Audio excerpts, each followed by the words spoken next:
Esprit Libre, la grande émission de débat et de décryptage du Figaro et du Figaro Magazine. Une fois par mois, nous avons le plaisir de recevoir deux personnalités exceptionnelles pour approfondir un grand débat d'actualité. Et cette semaine, nous avons le plaisir de recevoir l'ancien ministre Arnaud Montebourg et le philosophe et historien Marcel Gauchet. Il sera question d'état de droit. L'état de droit est-il le rempart de la démocratie ou est-il devenu l'adversaire de la souveraineté populaire? Le Conseil d'État et le Conseil constitutionnel s'érigent-ils en gouvernement des juges? Le coup d'État de droit permanent est-il l'avenir de l'Union européenne? Tout de suite les réponses de nos deux esprits libres, Arnaud Montebourg et Marcel Gauchet. Générique.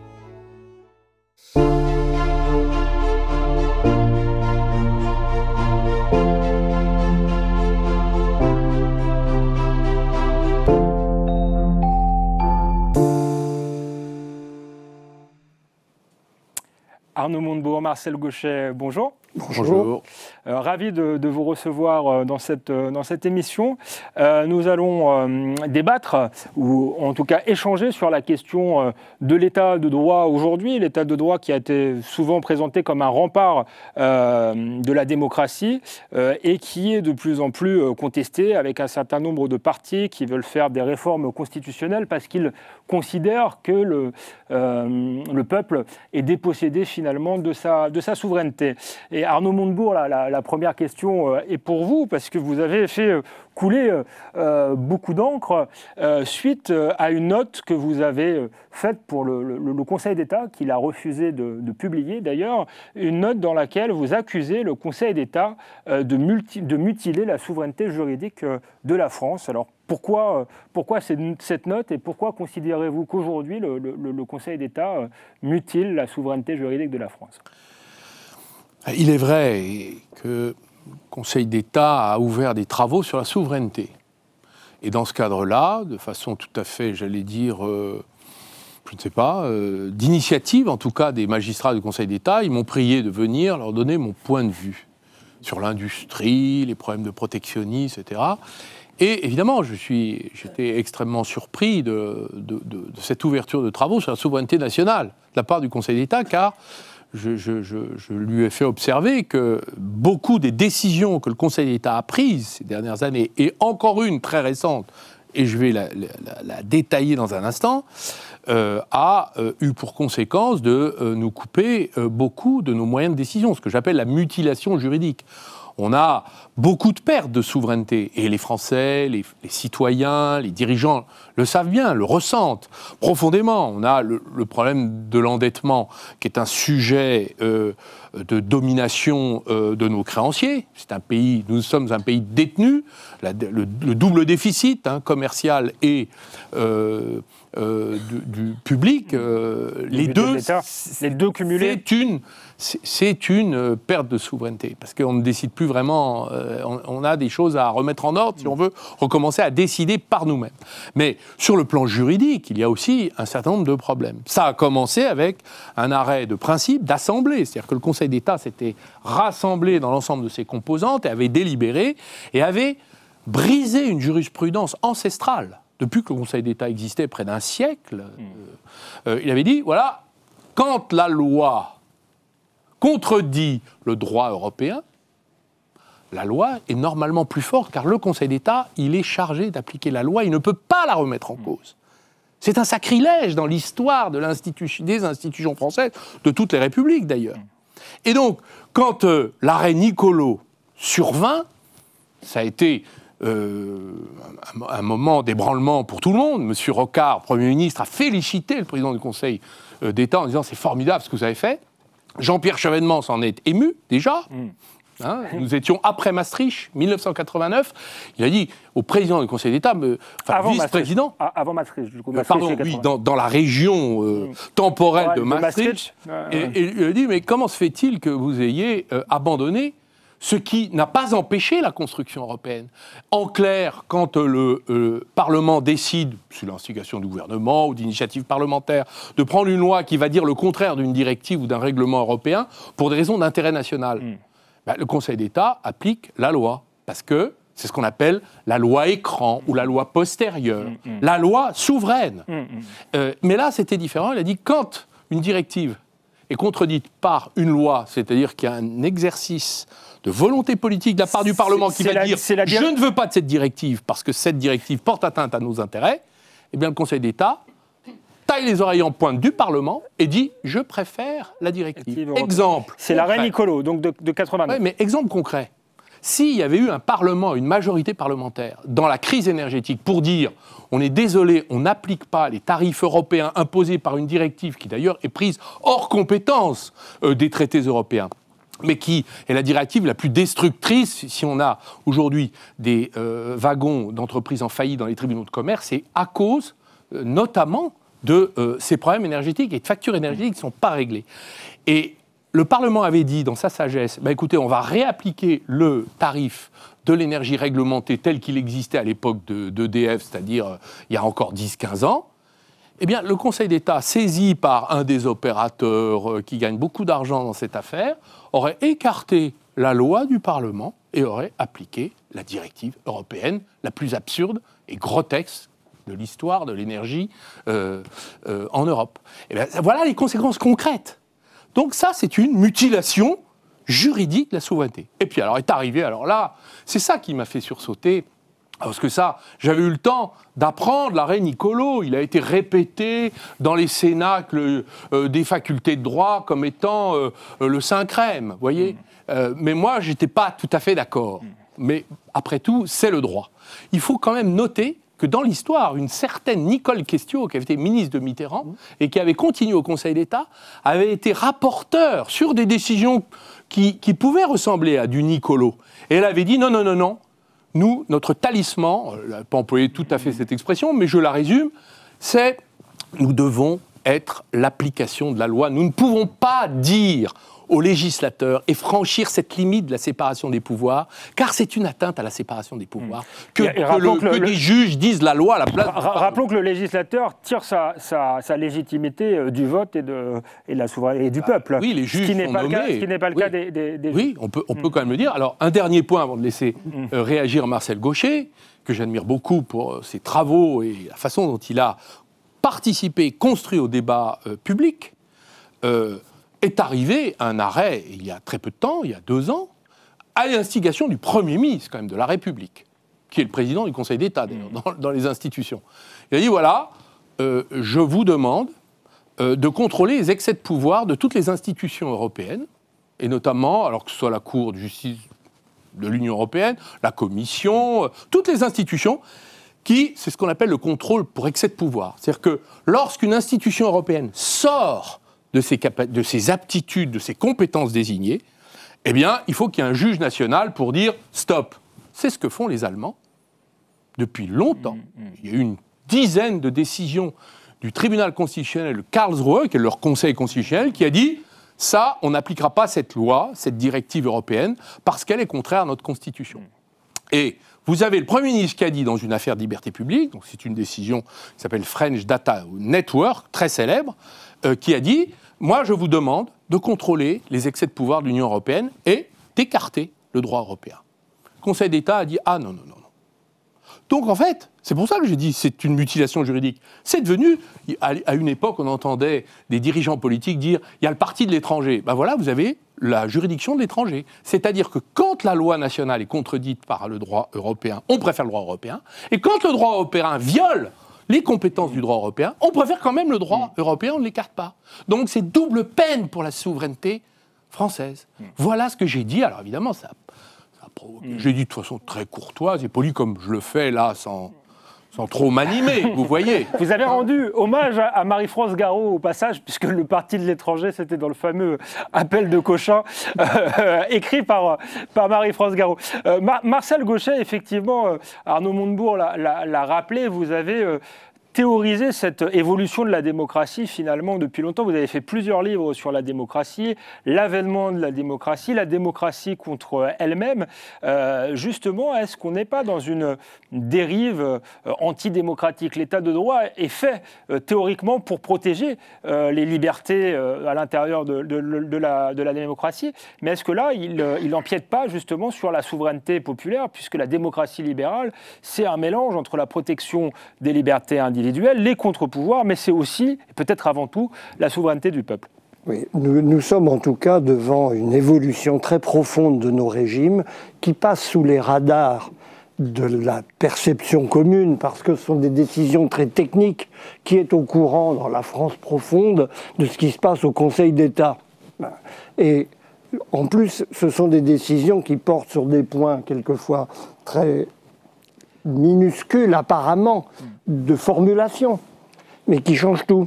Et c'est un élément, je crois que cette évolution vers une démocratie anti-majoritaire, en fait, pour le dire plus simplement encore, c'est une évolution qui a cette gravité de procéder d'une manière insensible. On ne la voit pas, et à l'arrivée, en effet, il y a une perception très commune de l'impuissance publique, qui est devenue un élément, nos pouvoirs ne peuvent rien. Alors qu'est-ce que des pouvoirs qui ne peuvent rien? Ça sème le trouble dans l'esprit des électeurs, des citoyens qui en déduisent assez logiquement que ça ne sert strictement à rien d'aller voter. L'effet d'éviction des citoyens de la décision publique est directement lié à cette espèce de grignotage, de prise de pouvoir par le pouvoir juridictionnel. Dans le cas précis, c'est en effet une subtilité de langage, puisque ça porte en fait, Arnaud Montebourg l'a simplifié en le posant sur le plan des principes, mais en pratique, c'est juste sur l'interprétation d'un point minuscule en apparence. Il s'agit de savoir si l'autorité des traités en général, qui ont été ratifiés par les pouvoirs élus, est supérieure au droit interne. Alors, généralement, quand on prend cette décision à l'instant T, évidemment que le législateur veille à la concordance de ce qu'il a signé dans un traité international avec sa propre loi. Avec sa propre loi. Mais il y a le problème du temps. Le temps passe. Nous avons signé des traités européens il y a déjà fort longtemps. Ces traités ont-ils une validité extratemporelle qui fait que les décisions qui sont prises postérieurement continuent de valoir au-dessus du droit français? Donc il y a la Commission européenne, les autorités européennes prennent des décisions qu'on peut juger du point de vue des intérêts français contraires à nos intérêts, mais qui, au nom de l'autorité supérieure des traités, valent néanmoins au présent, au-dessus de nos lois. Donc, il y a une sorte de... Oui, vous voyez, c'est un point de détail qui tient à l'interprétation d'un élément minuscule. L'arrêt Niccolo, c'était un peu plus visible, mais pas beaucoup plus. Donc, personne ne sait, parmi la masse des citoyens, ce qui se passe, mais un changement de jurisprudence de cet ordre a des conséquences incalculables dans la durée. Mais toute l'histoire de la construction européenne et son vice d'origine, à mon sens, qui maintenant devient un problème politique de grande ampleur, ces élections européennes sont là pour en témoigner, est basée sur des choses de ce genre. C'est-à-dire qu'il y a eu une sorte de dérive juridictionnelle de l'Union européenne par rapport aux traités politiques qui ont été pris de façon tout à fait souveraine, il n'y a rien à leur dire. On peut les critiquer, mais ils ont été parfaitement respectueux de la souveraineté populaire dans ces mécanismes habituels. En revanche, le point principal qui a été bien établi par un juriste allemand très connu, qu'on connaît très peu en France, mais qui est une gloire du milieu juridique international, qui s'appelle Dieter Grimm, les juges de la Cour européenne, de la Cour de la CJUE, la Cour de justice européenne, il y a aussi la CEDH, mais c'est autre chose. C'est encore autre chose, c'est un problème très différent. En fait, même s'ils se connectent, ne serait-ce que par effet de concurrence entre les juridictions, à constitutionnaliser des traités. Des traités, ce sont des liens entre des États qui restent garants de leur propre parole. C'est à partir du moment où on fait de ces traités, qui sont à la base de la construction européenne, une constitution européenne. De fait, elle tend à s'appliquer de façon hégémonique par-dessus les législations nationales. Est-ce que c'était une erreur ? Vous avez dit un vice originel, est-ce que c'était une erreur ou est-ce que c'était une tactique finalement volontaire. Confier la démocratie à des experts, à des juges jugés plus aptes à décider finalement que le simple citoyen. C'est-à-dire, on peut, à la base, il y a même un argument bêtement utilitaire. Les États entre eux sont... toute la philosophie de la construction européenne, c'est d'éviter la rivalité des États qui a conduit à la guerre, etc. Donc, tout ce qui limite le pouvoir des États dans leurs interactions est bon puisqu'il est pacificateur. C'est ça, l'axiome qui a servi de justification à toutes ces constructions. C'est la version optimiste. Oui, c'est la version optimiste. Il y a d'autres interprétations possibles.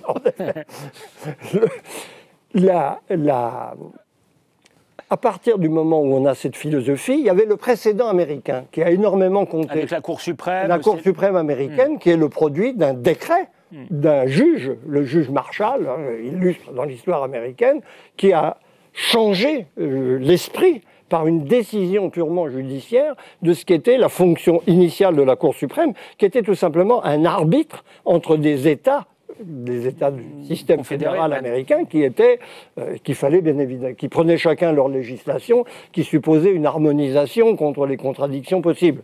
Il a fait autre chose. Le juge Marshall, et c'est très clair, les juges européens, un juge français en particulier, Robert Lecour, a pensé qu'ils étaient les nouveaux juges Marshall de l'affaire et qu'il fallait procéder comme ça.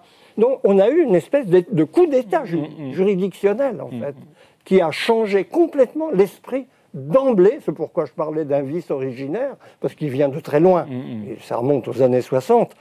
Il a changé d'emblée l'esprit de la construction européenne, qui a cessé d'être ce qu'elle était au départ, c'est-à-dire un système de traités liant étroitement des États dans un but pacificateur et de prospérité générale.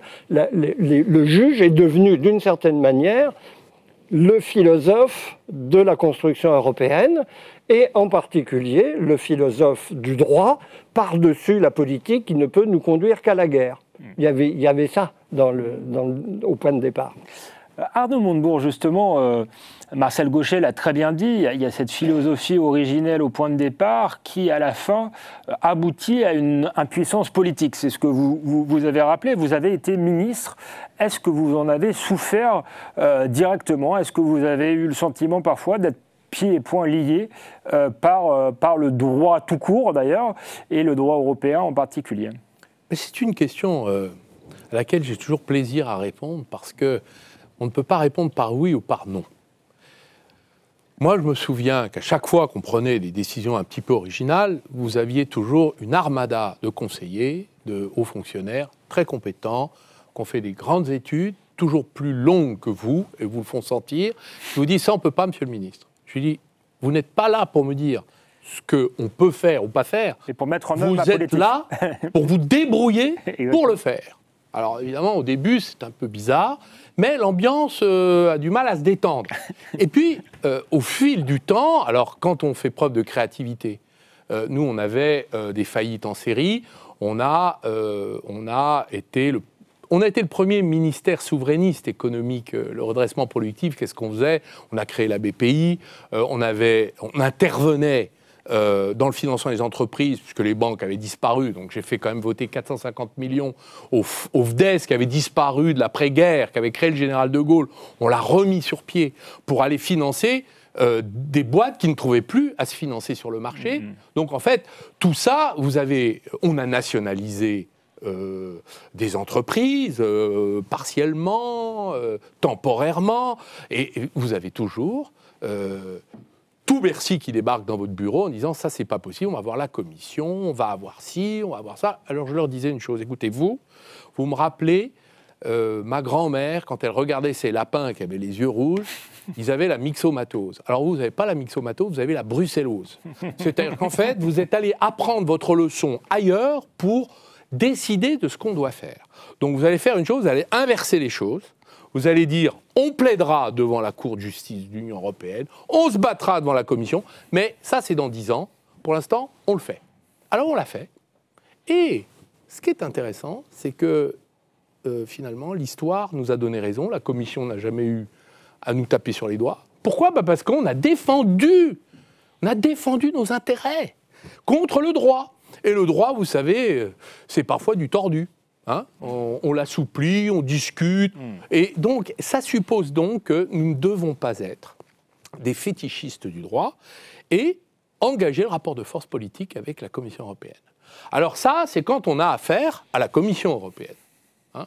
Mais quand on a affaire à la Cour de justice de l'Union européenne qui décide qu'il faut appliquer les 35 heures aux forces armées, j'aimerais qu'il y ait un Conseil d'État qui dise « j'écarte cette décision » car elle n'a absolument aucun sens, elle est contraire à nos intérêts, et elle est hors champ de compétence des traités européens. Car ce que fait respecter le tribunal constitutionnel allemand, c'est la stricte séparation des pouvoirs entre les compétences des États, qui doivent être préservées, et les compétences déléguées. C'est une délégation à, non pas un État supranational, mais à des institutions européennes. Et donc ce qui était délégué peut être pris, je le rappelle. C'est la loi du genre. Donc, moi, j'aimerais qu'on ait, en France, un des fonctionnaires qui défendent la France et qui n'aillent pas faire leur gamme à Bruxelles pour ensuite nous infliger leur pensum. Ça, c'est le premier message pour Bercy, s'ils nous entendent. Deuxièmement, et je crois que c'est un apprentissage qu'on devrait faire à l'ENA, au lieu d'apprendre le catéchisme des arrêts dont on critiquait le contenu tout à l'heure, il y a peut-être une autre attitude à avoir. Et la deuxième, c'est que nous avons besoin de magistrats en France qui défendent les compétences, oui, les compétences des États, la séparation des pouvoirs entre ce qui a été délégué et ce qui doit être du champ des compétences. Tous les jours, pourquoi tout à l'heure Marcel Gauchet disait les choses très clairement et nettement. Il disait, voilà, on a signé des traités il y a 30 ans, mais ces traités ont fait naître des institutions qui elles-mêmes fabriquent à jet continu des décisions invasives. Alors, ce n'est pas que la Cour de justice, la Commission, le Parlement. La plupart des délibérations du Parlement européen est hors champ des compétences européennes. Donc, ils vous parlent de tout. Et ils décident sur tout. Alors, vous me direz, ils sont élus au suffrage universel. Mais c'est les seuls. Les autres, ils n'ont aucune compétence à venir empiéter sur les États. Donc, défendons nos compétences. Et c'est ce que j'ai demandé au Conseil d'État. Je leur ai dit, il faut renverser vos jurisprudences. Vous ferez œuvre de souveraineté, puisque vous faites des travaux sur la souveraineté, ben, interrogez-vous, faites des travaux sur vous-même. Le débat a très vite glissé sur l'Europe, puisqu'effectivement, dans la critique que vous adressiez au Conseil d'État, il y avait effectivement cette critique de suivre les directives européennes plutôt que la loi française. Mais oublions un instant la CEDH ou la Cour de justice européenne. Vous vous en êtes pris au Conseil d'État. En France, il y a aussi une autre Cour suprême, en quelque sorte, même si on ne l'appelle pas techniquement comme ça, mais une autre institution juridique qui est le Conseil constitutionnel, et dont on peut avoir le sentiment qu'il prend des décisions de plus en plus politiques. La dernière en date concerne la loi immigration, que le Conseil constitutionnel a vidé de sa substance. Est-ce qu'il s'est contenté d'appliquer le droit, ou est-ce qu'il a eu une lecture morale, peut-être, de ce droit-là, et qu'il est rentré dans quelque chose de plus politique? Alors, je ne vais pas refaire ici la jurisprudence du Conseil constitutionnel. Mais, d'abord, je peux dire une chose, c'est qu'il y a un point positif dans la jurisprudence du Conseil constitutionnel, c'est qu'il refuse de contrôler une décision référendaire, montrant que la suprématie est la décision populaire. Ça, c'est la hiérarchie des vraies normes. Voilà. De la même manière qu'une décision parlementaire doit être plus forte qu'une directive européenne. Ça, c'est très important de rappeler ça. Après, le Conseil constitutionnel, et j'ai entendu ce qu'a dit le président du Conseil constitutionnel, il a dit si vous voulez que nous prenions des décisions politiques, ben, mettez la directrice de l'IFOP ou de la SOFRES à la tête du Conseil constitutionnel. Nous ne prenons pas des décisions politiques. Très bien. Donc, évidemment, tout le monde est déçu à chaque fois. Et on peut avoir des positions sur la réforme des retraites, où beaucoup, les mêmes qui attendaient une censure sur les retraites, ne voulaient pas la censure sur l'immigration. Et inversement. Donc on peut passer notre vie à refaire l'édition du Conseil constitutionnel. Ce que moi je regrette, et je le dis très sincèrement, comme juriste, comme ancien parlementaire, comme citoyen, c'est que le Conseil constitutionnel a eu une sédimentation extrêmement lourde de décisions tatillonnes qui rentrent dans le détail de ce qu'il convient de faire ou de ne pas faire quand on est parlementaire. Alors maintenant, quand vous êtes parlementaire, et que vous sortez vos amendements, vous défendez des positions, vous passez votre vie à... c'est un peu comme les fonctionnaires de Bercy, vous avez des juristes à l'Assemblée nationale, à la Commission des lois, qui vous disent « Ah non, monsieur le député, ça c'est pas possible. Ah non, ça, monsieur le président, vous pouvez pas le faire. Parce que jurisprudence de 1975. Ah, jurisprudence de 1983. Ah, 4e décision du... » C'est-à-dire qu'en fait, le Conseil constitutionnel a marqueté la conscience des parlementaires d'interdits, de suggestions, de recommandations, sous réserve, de ceci. Donc il y en a trop. Donc moi j'ai un problème avec le Conseil constitutionnel, c'est... Bien sûr qu'il y a un problème de composition politique. J'ai moi-même défendu la 6e République. J'ai même écrit avec des juristes, des professeurs de droit, un projet de 6e République il y a 20 ans. En disant il faut dépolitiser le Conseil constitutionnel. Il y a trop d'anciens ministres, d'anciens premiers ministres là-dedans d'ailleurs. Il y avait Giscard, il y avait Chirac, il y avait tout le monde. Hein. Alors maintenant il y a Juppé, Fabius et combien d'autres. Alors non mais ça pose un problème. Ils ne sont pas tous compétents en droit, on suppose. Écoutez, je ne ferai pas ce procès. Ils ont suffisamment d'expérience pour obtenir le CAPA, vous voyez, c'est-à-dire le certificat d'aptitude à la profession d'avocat que j'ai obtenu péniblement. Donc vous voyez, on ne va pas faire procès de compétence, on fera plutôt un problème, c'est un problème d'apparence. L'objectivité, elle se construit par la neutralité et l'apparence. Surtout quand on est un magistrat suprême, c'est-à-dire qu'on est le gardien de tous les autres droits. Et donc là, il y a un sujet. Et surtout quand on est, là aussi, invasif. Donc moi, je voudrais qu'il retrouve ce qui existait dans la jurisprudence des années 80, encore dans les grands arrêts de la jurisprudence du droit administratif, ce qu'on disait l'erreur manifeste d'appréciation. Il n'y a pas d'erreur manifeste d'appréciation, c'est-à-dire qu'il n'y a pas de substitution du juge à la décision politique. Il y a cette espèce de retrait et de respect de souveraineté, disant bah, « vous avez pris cette décision, ça vous regarde », c'est le respect de la majorité. Et vous vous souvenez de ce qu'avait dit un député socialiste en 1981 au moment où les nationalisations tant contestées? C'était André Léniel. Vous avez politiquement tort, vous avez juridiquement tort parce que vous êtes politiquement minoritaire. Eh bien, c'est cet équilibre entre le droit et le choix majoritaire qu'il faut toujours trouver à tempérer. Et quand on entre dans une démocratie où ce sont les autorités administratives indépendantes, l'Europe, les juges, il y a 5 cours suprêmes qui travaillent sur la France et qui bombardent de décisions tous les jours sur tout ce qu'il conviendrait de faire. Eh bien, comme disait Marcel Gauchet, eh bien, il y a un moment, tout ça va être balayé. Et moi, je ne veux pas la disparition de l'état de droit. Je veux sa tempérance, sa modération, son équilibre. Et là, nous sommes dans un déséquilibre manifeste. Marcel Gauchet, sur le... Je voudrais dire un oui. mot.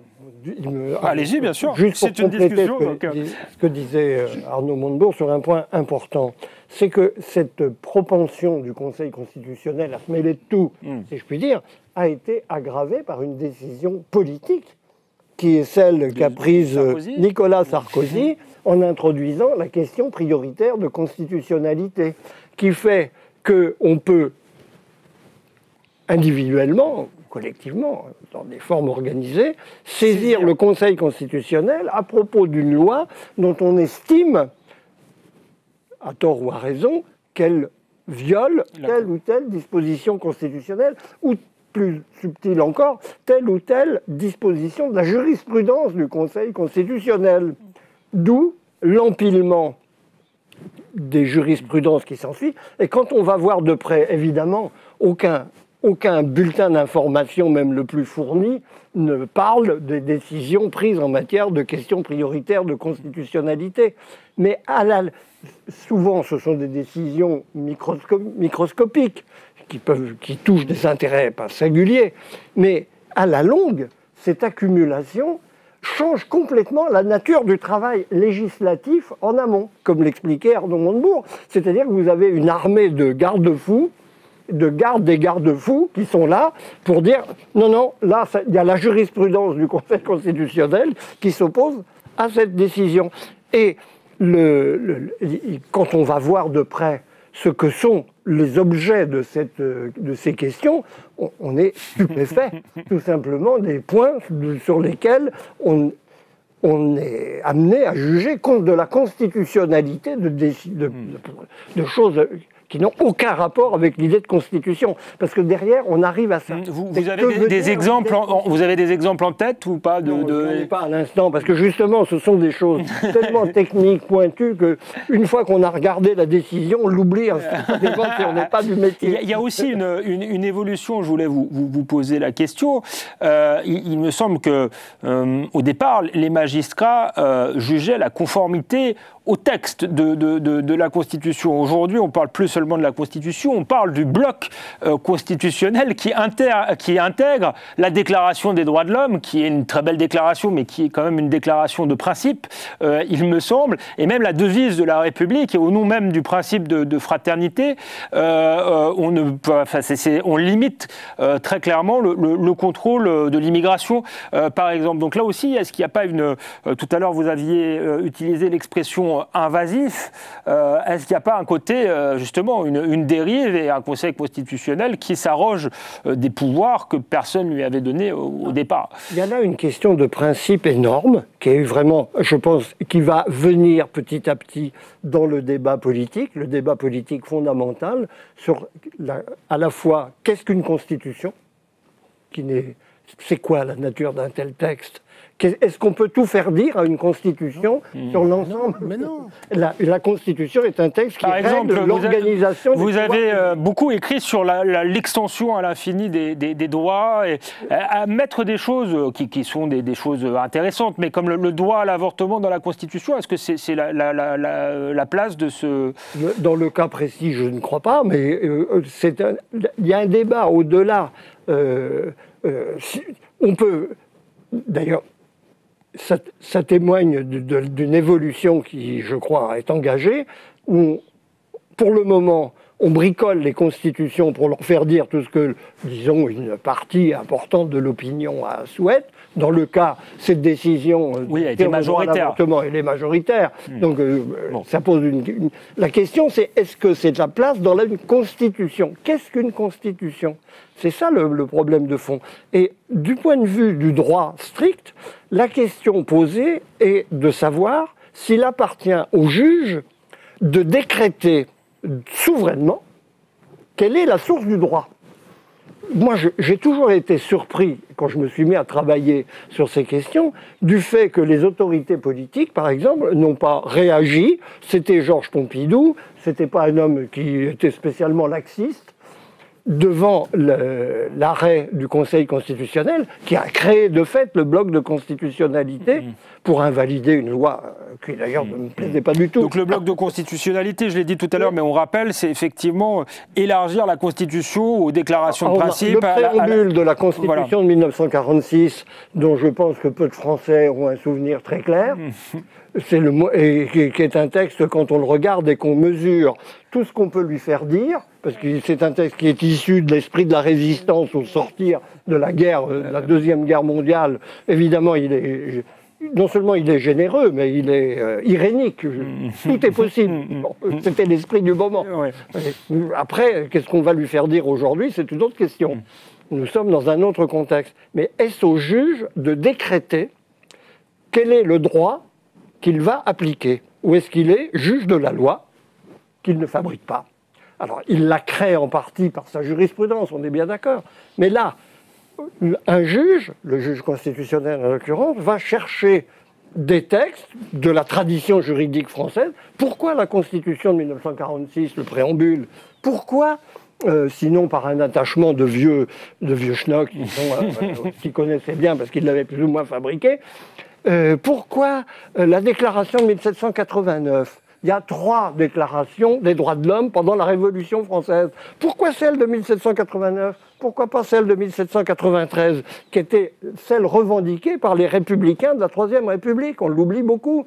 Et pourquoi pas celle de 1795, qui comporte une déclaration des devoirs de l'homme? Après tout, demain, un juge arrive, un président dynamique du Conseil constitutionnel arrive là et dit « Nous allons intégrer dans le bloc de constitutionnalité la déclaration de 1793 qui légitime en particulier, qui fait plus que légitimer, qui affirme haut et fort le droit à l'insurrection. » droit sacré du peuple. Et pourquoi pas la déclaration des devoirs de 1795. Au nom de quoi? Qu'est-ce qui permet à des juges du Conseil d'État de déclarer qu'ils préfèrent le droit européen au droit français? C'est un problème qui s'est posé dès la Révolution française. Il peut y avoir des contradictions qui émergent entre le droit qui est adopté et puis des situations. Et à ce moment-là, on avait imaginé un dispositif qui n'a jamais bien fonctionné, qu'on appelait le référé législatif.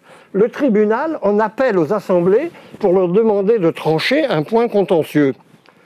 Après tout, le Conseil d'État peut dire, dans un conflit entre le droit européen et le droit français, c'est pas à nous d'en juger. Politique. Prenez au pouvoir politique, au Parlement, de décider ce qu'il veut. Très bonne réforme. Ça, c'est tout à fait sensé. Ça serait le vrai, à mon sens, il faut des juges. Il vaut mieux. Ils sont indispensables. Indépendants, bien sûr. L'état de droit est quelque chose d'essentiel, mais je crois que nous sommes dans une dérive qui fait que le pouvoir juridictionnel sort de ses gonds, pour des raisons de fond d'ailleurs, qui relèvent vraiment d'une évolution générale des démocraties actuelles, et qu'on va se trouver tôt ou tard, le problème mûrit doucement, devant une situation qu'on a déjà connue. La Constitution de 1958, dont je sais qu'on peut la discuter sur beaucoup de points, mais elle a mis un terme à la dérive du parlementarisme français, on peut le dire comme ça. Je crois qu'on va arriver à une situation de réécriture des constitutions pour tempérer, remettre à sa place le pouvoir du juge dans ce qu'il a d'indispensable. Tout à l'heure, Arnaud Montebourg a dit qu'il était attaché justement au principe de séparation des pouvoirs, de contre-pouvoir, et qu'il craignait que tout ça soit balayé. On assiste, là, dans le cadre des élections européennes, à une montée des partis dits populistes. Est-ce que c'est... J'ai deux questions pour vous. En même temps, le temps avance.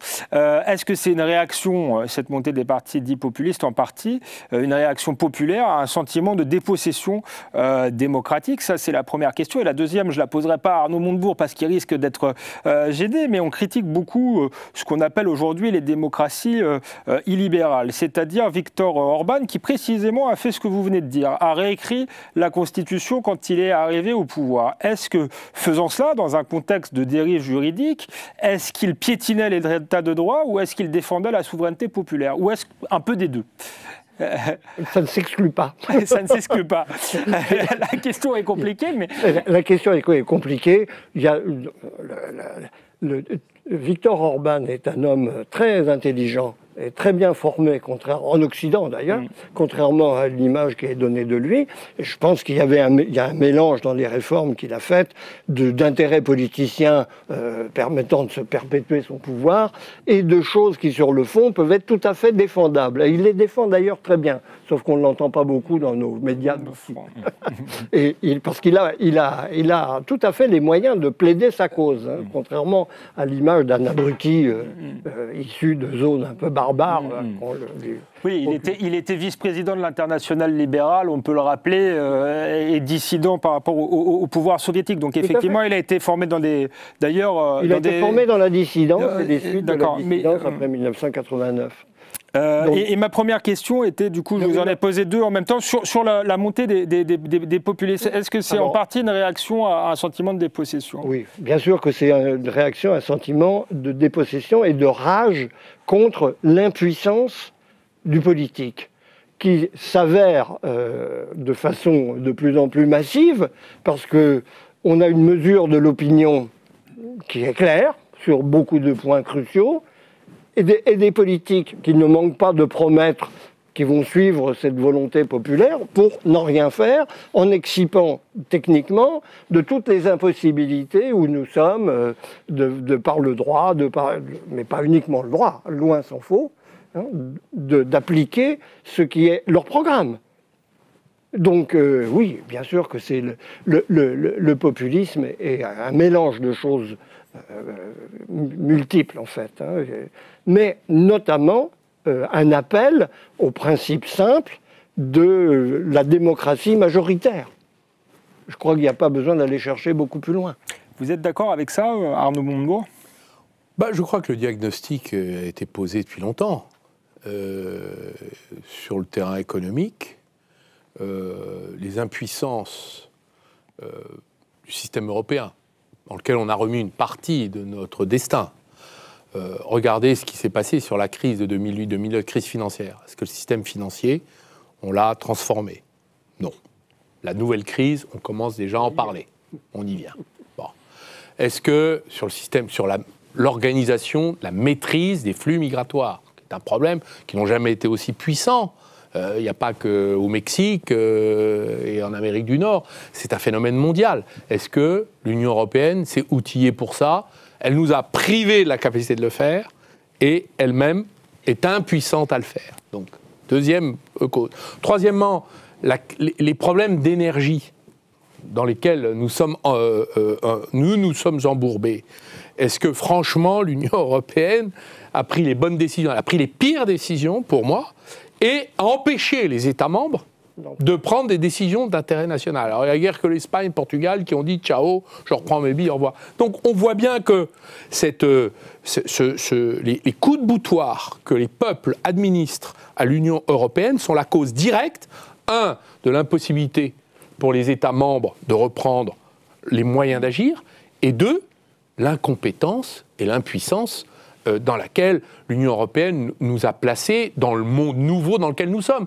Où sont les taxes sur les véhicules électriques chinois? Sujet incroyable. Les Américains ne s'embarrassent pas. D'ailleurs, il y a un consensus Trump-Biden sur le sujet. Mais où sont-elles? 100% de taxes pour les véhicules chinois par exemple, par les États-Unis. J'ai connu, moi, les panneaux photovoltaïques, et on connaît le résultat. Toute l'industrie espagnole, italienne, allemande et française a fermé à cause de ça.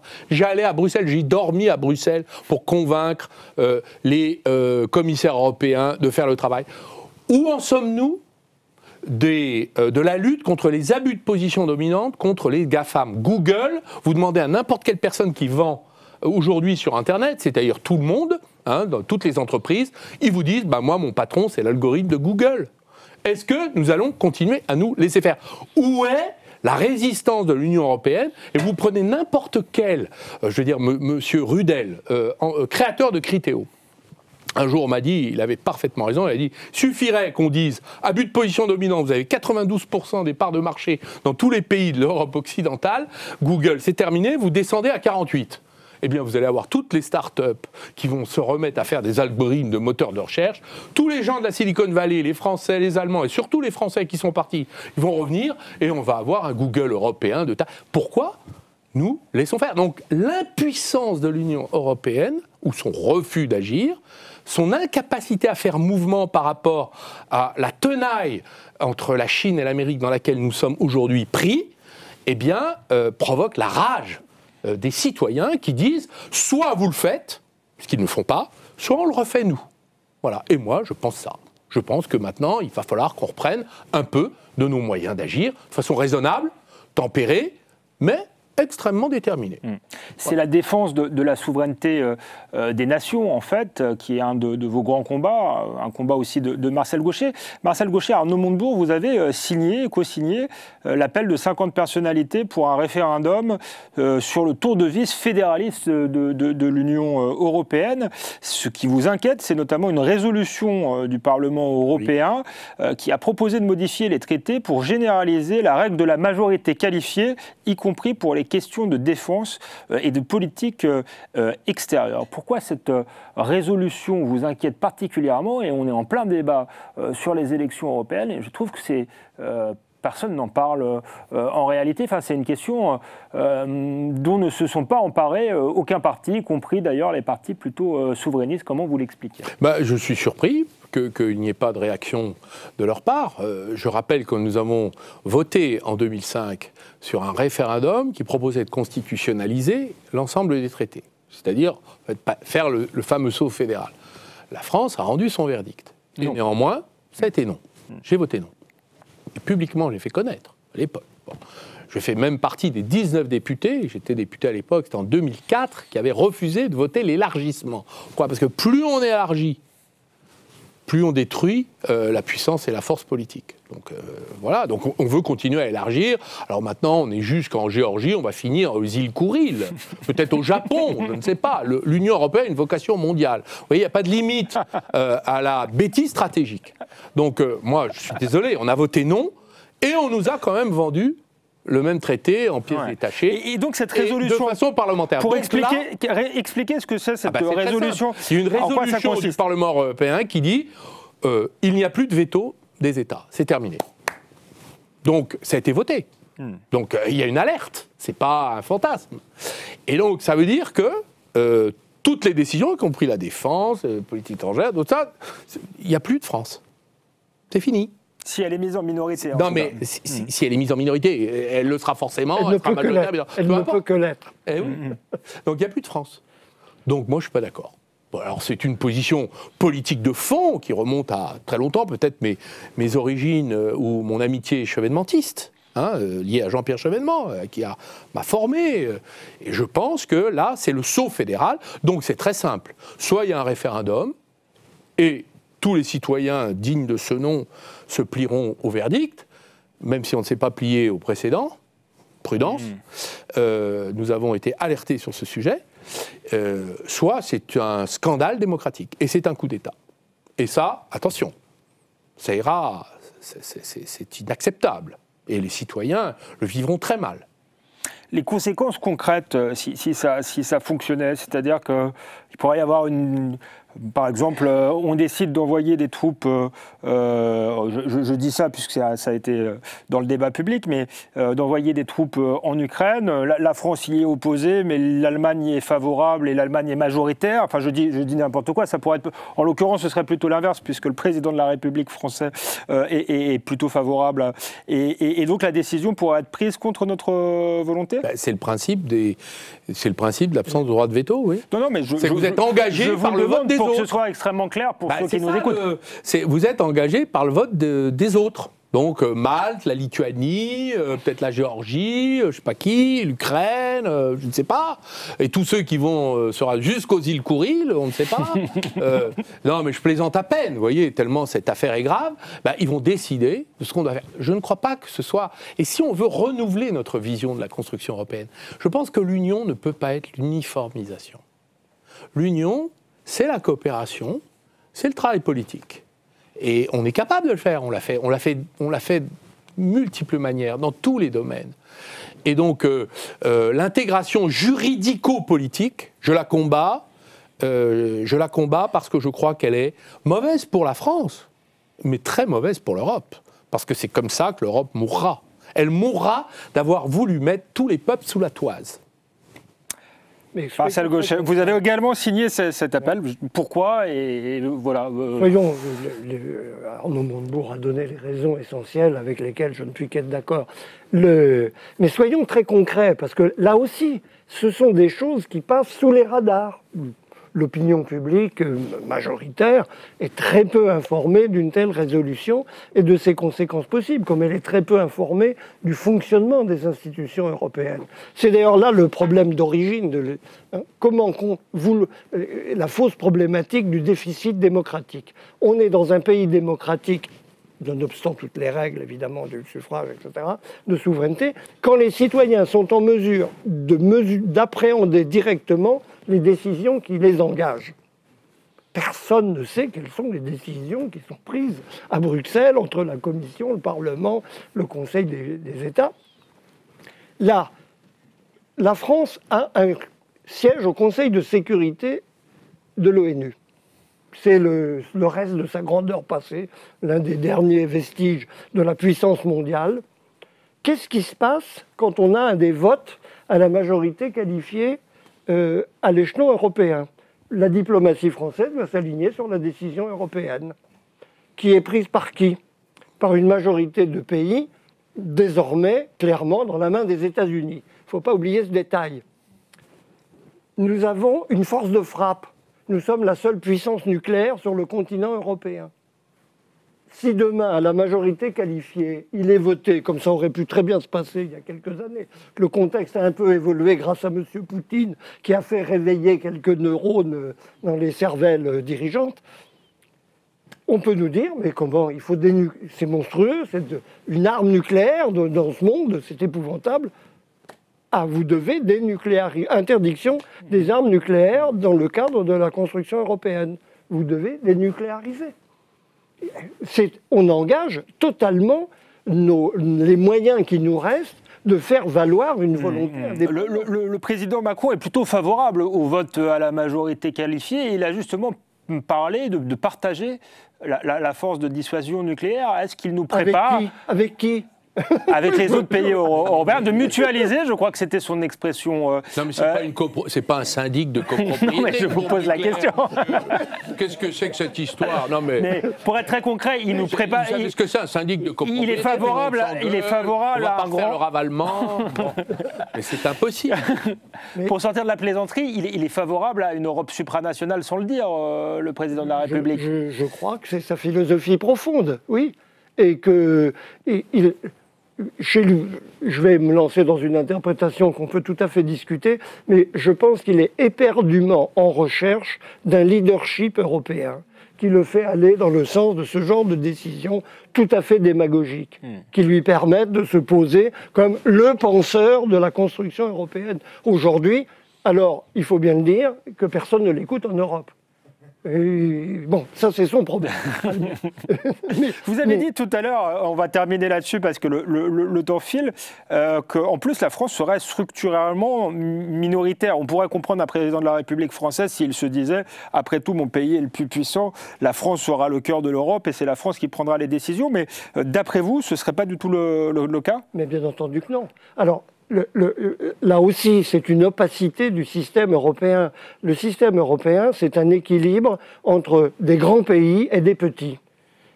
Avec les élargissements successifs, les petits sont majoritaires. Et comme c'est une contradiction dans le système, si on avait des systèmes de vote ou avec un corps électoral unique en Europe, on pourrait encore discuter. Mais avec un système par État, le vote sera en notre défaveur mécaniquement. On le voit sur beaucoup de dossiers où nous sommes bloqués en dépit de revendications tout à fait fondées, à mon sens, des Français. On échoue à Bruxelles parce qu'on a contre nous une majorité quasi automatique de petits pays qui ne veulent pas suivre la grande politique que les Français cherchent encore pour pousser en avant. On me dit dans l'oreillette qu'on est dans le temps additionnel. J'avais pas envie de m'arrêter parce que c'était passionnant. Merci d'avoir été avec nous, Arnaud Montebourg et Marcel Gauchet. On se retrouve le mois prochain pour un nouveau numéro d'Esprit Libre. À bientôt.